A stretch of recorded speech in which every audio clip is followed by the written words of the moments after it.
From the Larry Nassar sexual assault scandal, today a bombshell report by the show Outside the Lines claims the pattern of covering up abuse extends well beyond Michigan State's gymnastics program. The ESPN investigation unveiled new information about what they called a culture of sexual assault within the men's football and basketball programs.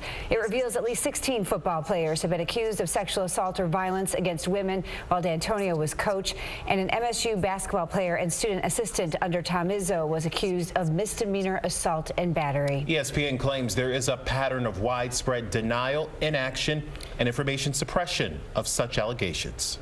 As far as the reports today, we will cooperate with any investigation going forward, as we have always done. I'm here tonight to say that any accusations of my handling of any complaints of sexual assault individually are completely false. Every incident reported in that article was documented by either police or the Michigan State Title IX office.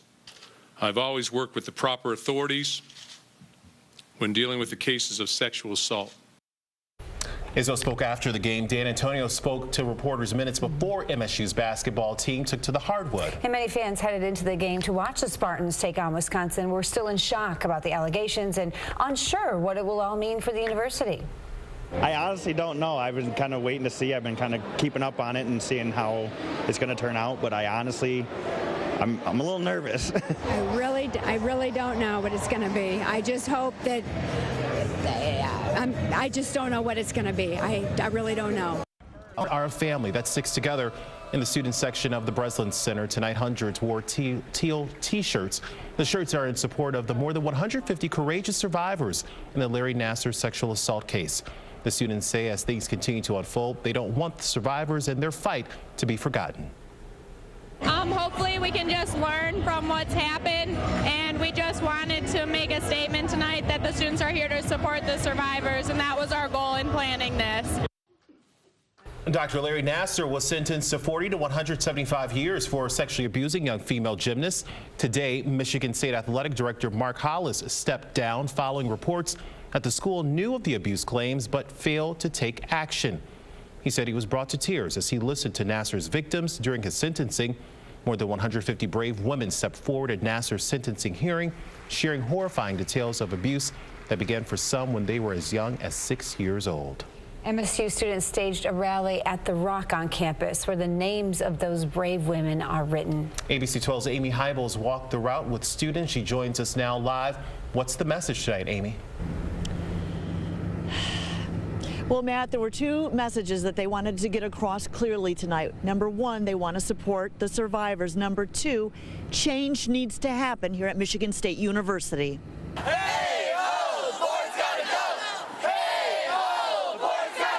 Their message was clear. Students calling for change in the wake of the Larry Nassar sexual abuse case. The entire board, and even more than just the board. There are plenty of people in the administration, apart from just the board, who knew what was going on and didn't do anything to stop it. We need to start fresh with the Board of Trustees, and there needs to be programs beyond SARV, sexual assault and relationship violence at our school that help students who are victims. On Wednesday, MSU President Luanna Simon stepped down. Today, the athletic director, Mark Hollis, resigned. Students we talked to say they hope more changes are coming. Big changes are, coming until every last part of this and person, the truth comes out about them. This university cannot fully move on. Survivor Lindsay Lemke says she's drawing strength from the student support. I believe that every single person who enabled Larry Nassar or who knew about the situation needs to go. As people speaking all of these signs, we're trying to make a change and people are hearing our voices. Lemke, who is a Spartan, says she believes new steps need to be put in place here at the university when it comes to reporting sexual assault, and there needs to be more safeguards put in place for follow-up. Reporting live in East Lansing, Amy Hybels, ABC 12 News. When the MSU Board of Trustees met today, they asked Attorney General Bill Schuette to move quickly on his investigation into the university and its handling of the Nassar case. Schuette will have an update tomorrow at noon in Lansing, and ABC 12 will be there. Now, your ABC 12 First Alert HD forecast.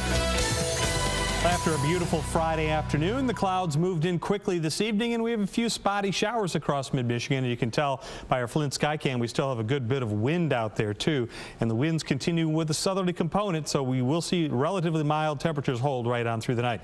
First alert Doppler radar showing the showers moving from west to east. This is the first batch of what will likely turn out to be a couple of batches of rain that will roll through for the rest of the night and for the first part of our Saturday. By Saturday afternoon, we should get back into some sunshine. 48 right now in Flint with a south-southwesterly wind at 16. MBS International Airport 50 degrees, south-southwesterly wind at 21 miles per hour. Weekend forecast calling for temperatures in the 40s Saturday. Again, rain for the first half of the day. Sunday, chance of some sprinkles and flurries with temperatures dropping back into the mid-30s.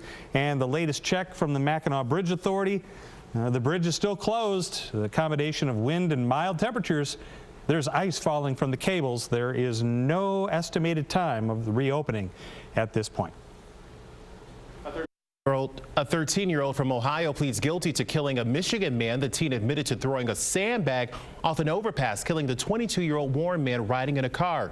The boy was one of 4 teenagers arrested for throwing rocks and sandbags onto I-75 in Toledo last month. The maximum penalty he'll face could keep him in juvenile prison until he's 21. His next court date is in March.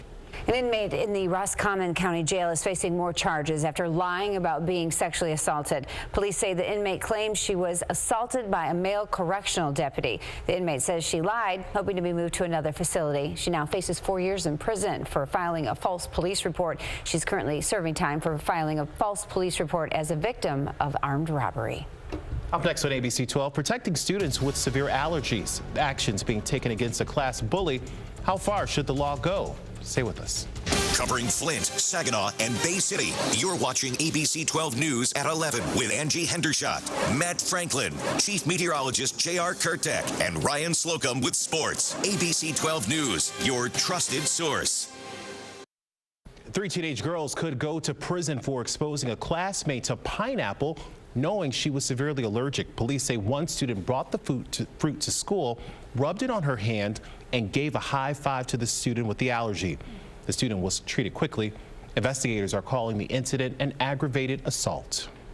As JR mentioned, melting ice creating some dangers for drivers. The Mackinac Bridge was closed today because of ice falling from cables and towers. We can't say for certain when it will be reopened. Updates are being posted to the Mackinac Bridge Authority's website. We will have the latest information on ours. Bridge authorities are stationed at both ends to direct traffic. And some of the postings to our websites, there were several folks caught unawares. Come to a dead stop at the bridge when they closed it. Temperatures today, low 50s. Not too bad at all, way above average, but nowhere near record highs. Tomorrow we drop into the 40s and we'll drop further for the first of next week. I'll tell you how far. Coming up. Now your ABC 12 First Alert HD forecast. We have some spotty showers drifting across mainly the southern parts of the ABC 12 viewing area right now. Just scattered stuff, generally light. And right now we can't even tell if I-75 is even a little bit damp in spots, but looks like traffic moving fine. Also notice the camera, not all that steady. The wind's still rather frisky across the area right now. First alert Doppler radar again showing most of the rain in the southeastern half of the ABC 12 viewing area, and all this stuff is working its way to the east-northeast. So we will have periods of time tonight where we will have mostly cloudy but otherwise dry conditions, but on other chances or other times we will be seeing a few more chances of some light showers or sprinkles working their way through mid-Michigan. I think that will hold true right on through about midday Saturday. Low to mid-40s to the north, upper 40s to around 50 in the southern parts of the area. Lows tonight only in the low to mid-40s with a southerly component to the wind holding, and with mostly cloudy skies continuing to hold our temperatures up as well. We do have a cold front off over Wisconsin. This thing will slide through the state tomorrow. As that front moves off to our east, we'll see the showers shut down. We'll see the clouds break up. We'll also see our winds shift to the west. So for Sunday, we'll look for temperatures to drop back into the 30s. And then for the first of next week, an Arctic front will slide through the state. That will keep our winds with a northerly component and drop our temperatures further.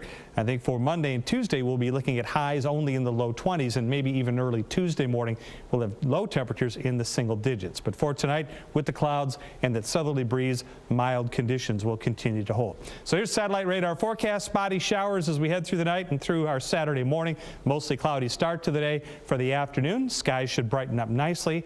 Temperatures will be staying in the 40s, and then for Sunday, as the colder air moves in, we will carry the chance of some snow, maybe even a few snow squalls on Monday with the wind in off of Lake Huron.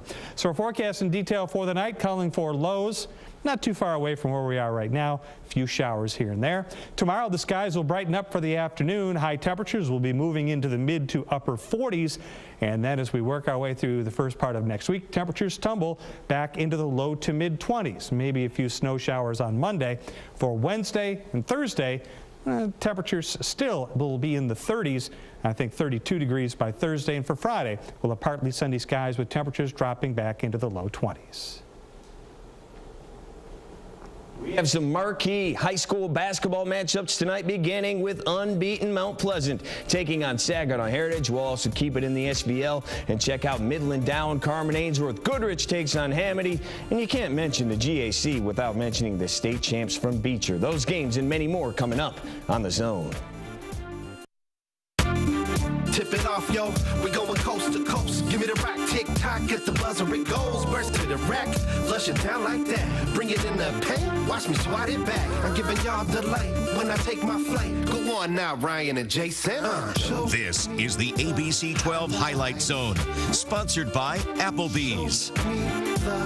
Welcome to the Highlight Zone. I'm Ryan Slocum. Jason Lewis is on assignment at the Michigan State basketball game covering the Larry Nassar scandal. He will join us in a few minutes. First, some high school hoops. We will begin with the only unbeaten team in the Saginaw Valley League. It is Mount Pleasant taking its perfect record into Saginaw Heritage. Joseph Ostrowski putting on a show. The behind-the-back feed to Mason Wojciech. He lays it in. Then it's Ostrowski. The Tim Hardaway killer crossover and finger roll finish. They can't stop him, but the Hawks aren't going anywhere.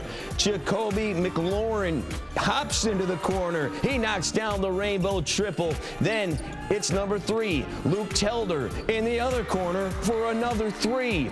Heritage hands Mount Pleasant its first loss of the season, 58-56.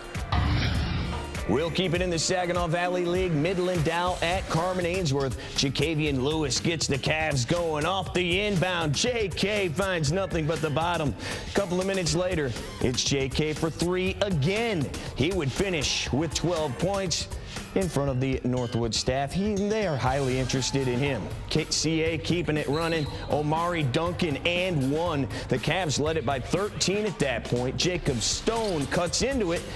3 in the corner, but they would not be able to catch him. Jamarion Houston, bucket, foul. Carmen Ainsworth beats Dow 65-48.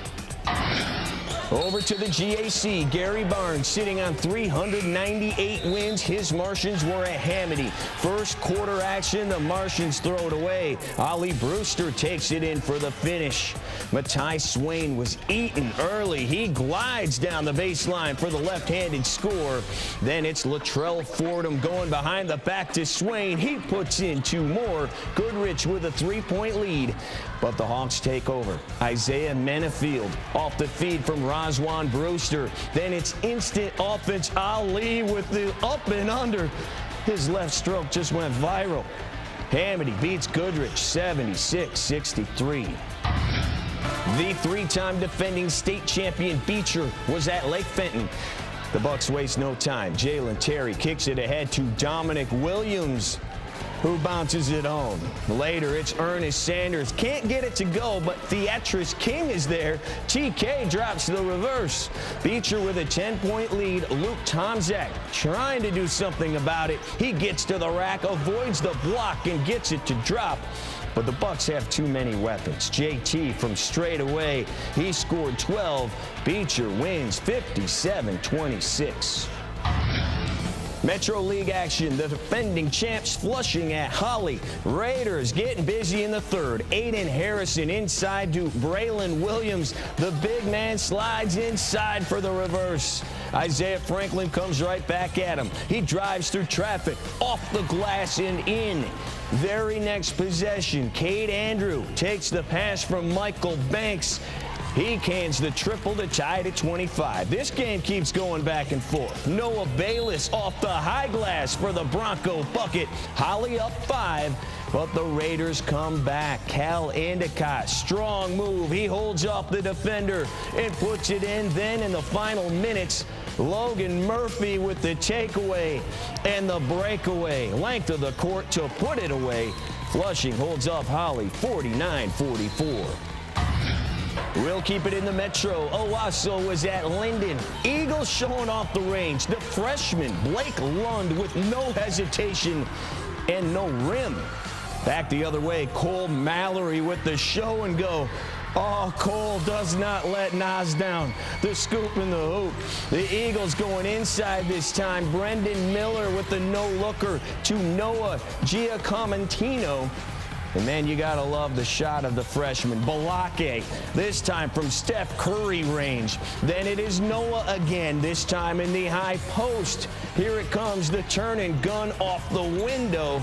The Eagles rolling to win this one. Owasso falls to Linden 62-38. In Burton, Genesee was at Bentley. The Wolves trying to pull out of a hole, and this will help. Tyler March, the corner for 3, plus the foul and the celebration of the night. Bentley had some sweet hoops as well. I'd love to give you some love, my man, but number 42, you're not on the roster. Yeah, knocks down to Jay, then 4 Deuce with a nice drive through traffic. Then it's my man, number 14, right in front of you for 3. Bentley goes on to win it, 62-45. I need to stop talking for a while. It is halftime in the zone, and we are going to check out the ladies. Couple of big-time matchups, including the crossover between 2 ranked teams in the Tri-Valley. Those highlights and more next in the zone. Show me the highlights. Welcome back to the zone. Time to check in with the ladies, beginning with a big-time crossover game in the Tri-Valley. 6th-ranked Freeland hosting 5th-ranked and unbeaten Hemlock. And this one wasn't even close. Alyssa Argyle with the triple. That would make it a 48-16 game in the third. And they're not done. Caden Blanchard has the rebound come all the way out right to her. She's going to knock down a 3 of her own. Falcons hitting the ground now for the loose ball. Taylor Bakos inside, lays it in. Hemlock doesn't stop fighting, though. Nice put back here, but they needed a whole lot more of those. Freeland doubles them up +1, 71-35. Off to the GAC. Goodrich has a 2-game lead in conference play over Hamady. Pick it up late in the third. Diamond Pate takes the inbound pass, the bucket, and the foul. The Martians take a 1-point lead. Pate scored 10. Back the other way. Sasha Penn hitting them with the stop and go. This would put the Hawks back on top. Sasha had 22.7 assists and 5 steals. Maddie Volkler coming off a 41-point game. She dropped 29 in this one, but it would not be enough. Ariana Naylor, 17 and 12. She misses here, but Shade Rouser is there to clean up the mess, and Hamady wins it 49-44. And in the SVL, Midland making that hour drive to Davison. Adrian Gill jacking that 3 up. It's no good, but that's fundamentals right there. Follows her own shot and puts it in. Later, Ellie Timmons, the skip pass to Stephanie Ramoe. She drops the triple for Davison. But then the Chemics' top gun takes over. Maddie Berry stops, steps through. She hits the short J. Then on the break, it's Berry again. This time getting strong with those pull-ups. And it's Midland getting the W. For more action, let's check out our Sarah Toyota of Saginaw Spotlight scoreboard. Carmen Ainsworth's girls, they win again, 65-48 over Midland Dow. On the boys' side, Corunna, big win over Mount Morris, 63-37. The second-ranked team in Class A, Heritage Girls, win at 66-20 over Mount Pleasant. Meanwhile, McKenna Walker drops 25 points. She and Bay City Western roll Powers 65-36.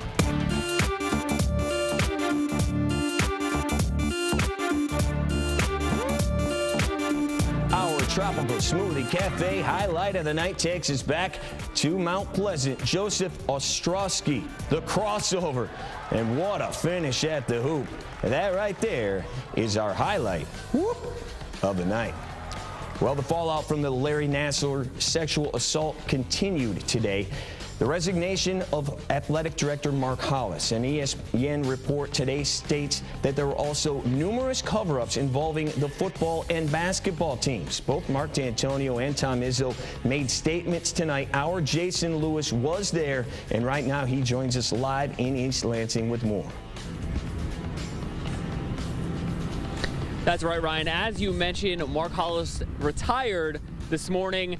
And then this afternoon, all came out that the basketball and football programs could potentially and allegedly were involved in a sexual misconduct and violence against women cover-up. Now, both coaches kind of took a little bit of a different approach. Tom Izzo went more on the survivor side, where Mark D'Antonio came out and said the allegations were false. Any accusations of my handling of any complaints of sexual assault individually are completely false. I've always worked with the proper authorities when dealing with the cases of sexual assault. We have always had high standards in this program, and that will never change. The values that we teach to everyone in this program will be enforced. And still, our top priority in this healing process is for our courageous survivors. And as a campus community, we do need to come together as Spartans to be a part of that healing process, and that's going to fall on all of us. As far as the reports today, we will cooperate with any investigation going forward, as we have always done. And that's about all I have to say about it. I want to thank our students. I thought the teal shirts was awesome, and I thought the way the crowd responded to our team was special. But honoring our survivors was really neat that our students did it. And as you heard there, Tom Izzo's focus was all survivors. And as he mentioned, all the students in the student section wore teal tonight. They actually weren't allowed to bring signs into the game for this one. They will be for the next game, but the teal was the focus, and as were the survivors. Now, a lot of reports came out this afternoon that there could be resignations from both Izzo and D'Antonio. Both of them nixed that right away in their press conferences this afternoon. Both of them will still be here, and they're here for the long haul. Ryan, back to you. All right, in the middle of those statements, the Michigan State basketball team took on Wisconsin. As you said, the Izzone wearing those teal shirts to support the victims of sexual assault. Miles Bridges gets off to a hot start. He knocks down the triple. This part of an 11-0 run, stayed up 22-8. Then with the shot clock winding down, it's Bridges from the top of the key to beat the buzzer. Miles had 4 threes. He finished with 24 points. Jump ahead to the second half. Jaren Jackson, no one within 15 feet of him. That gives State a 15-point lead. MSU wins by 15, 76-61. Also in the OHL, the Spirit lose in Kitchener 6-2. The Firebirds lose as well in Guelph 5-3. We'll see you right back here next Friday night.